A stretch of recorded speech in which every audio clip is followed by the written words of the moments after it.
Good morning बच्चों, class 4 आज हम आपको कराएंगे हिंदी व्याकरण। सबको अपनी बुक निकालनी, पेज नंबर 21 चैप्टर 4। इसमें क्या है बच्चों, वाक्य क्या होता है। ठीक है, वाक्य की परिभाषा, वाक्यों के प्रकार। ठीक है, अब शब्दों को एक साथ बोलना ही क्या कहलाता है, वाक्य कहलाता है। ठीक है, शब्दों के सार्थक समूह को क्या कहते हैं, वाक्य कहते हैं। निम्नलिखित वाक्यों को ध्यानपूर्वक पढ़िए। जैसे कमल पतंग उड़ा रहा है, रानी रस्सी कूद रही है और सार्थक टीवी देख रहा है। इन वाक्यों में कमल, रानी और सार्थक के बारे में बताया गया है, वे क्या कर रही हैं। इस प्रकार वाक्य के दो अंग होते हैं। ठीक है, पहला होता है जिसके बारे में कहा जाए, दूसरा होता है जिसके बारे में जो कहा जाए। ठीक है, अब इस आधार पर वाक्य के दो अंग होते हैं।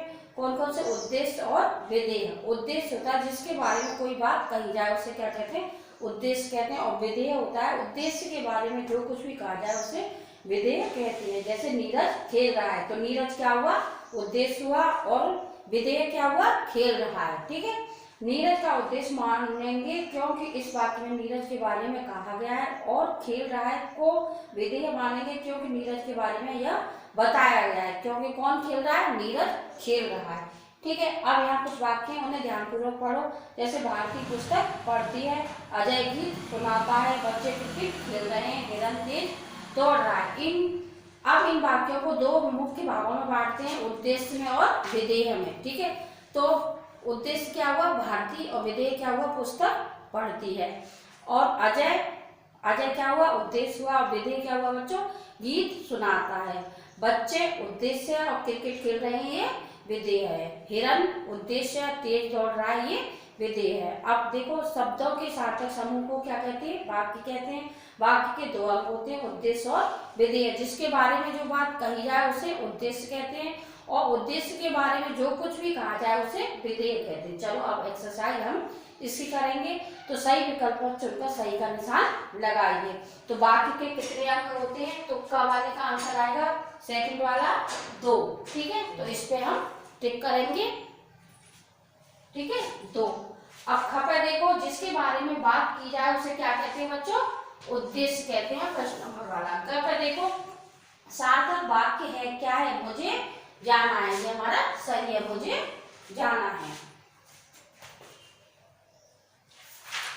अब सेकंड पे देखो क्या है, निम्नलिखित वाक्यों से उद्देश्य और विधेय को अलग अलग करना है। जैसे अभी हमने पढ़ा था ना, पीछे वाक्य पढ़े थे, उसी तरीके से इनको हम उद्देश्य और विधेय में अलग अलग करेंगे।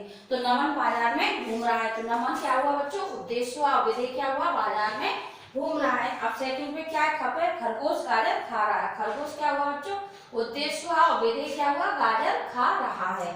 अब थर्ड पे देखो, पर बच्चा रो रहा है, तो बच्चा हो गया उद्देश्य हमारा, विधेय हो गया रो रहा है। अब घर पर देखो, करिश्मा ने कार खरीदी है, तो करिश्मा हो गई उद्देश्य, और विधेय हो गया कार खरीदी है। ठीक है, इस तरीके से हमें ये अलग अलग करके अपनी बुक में ही फिल करनी है एक्सरसाइज में। अब थर्ड नंबर पे देखो बच्चों, दिए गए उद्देश्य उचित उद्देश्य को खाली स्थान में भरिए। तो फर्स्ट पे क्या है, कब पे देखो, बारिश में गाती है, कौन गाती है, कोयल या चिड़िया, तो कौन गाती है, कोयल पे टिक करेंगे और लिखेंगे भी इसमें बुक में। ठीक है, सेकंड पे देखो, खबर, कक्षा में पढ़ाते हैं, शिक्षिका या शिक्षक, तो कौन पढ़ाते हैं, शिक्षक। ठीक है, शिक्षिका आएगा तो पढ़ाती ही आएगा, तो हमारे बुक में क्या है, पढ़ाते हैं, तो कौन पढ़ाते हैं, शिक्षक पढ़ाते हैं। ठीक है, घर पे देखो, फलों का राजा है, आम या केला, तो कौन है फलों का राजा, आम है। ठीक है, और घर पर देखो, जंगली जानवर है, कुत्ता या शेर, तो क्या आएगा बच्चों, शेर जंगली जानवर है। ठीक है, सही रूप में देखो। अब ये हमारा गलत लिखा हुआ है ना, तो हमें सही लिखने हैं। तो कब पे क्या है, करनी चाहिए हमें मदद गरीबों की, तो ये हमारा गलत लिख रहा है, तो हमें क्या लिखना है, सही, हमें गरीबों की मदद करनी चाहिए। घर पे हम हंसते हंसते थक गए, रोहन बहुत बुद्धिमान है, और घर पे हमें सदा सच बोलना चाहिए, ये हमारे सही है। ठीक है, अपनी बुक में सभी बच्चे लिखेंगे। 5 पे देखो, निम्नलिखित शब्दों से वाक्यों में प्रयोग करो, तो ये वाक्य हमें बनाने, और आप अपनी मर्जी से भी बनाना चाहते हो तो बना सकते हो, वाक्य सही होना चाहिए। तो क्रिकेट, राम क्रिकेट खेलता है, सैनिक कुछ सैनिक लड़ाई में शहीद हो जाते हैं, स्कूल कुछ बच्चे स्कूल जाते हैं, आकाश में तारे दिखते हैं। ठीक है, इस तरीके से आपको एक्सरसाइज फिल करनी है चैप्टर 4 की।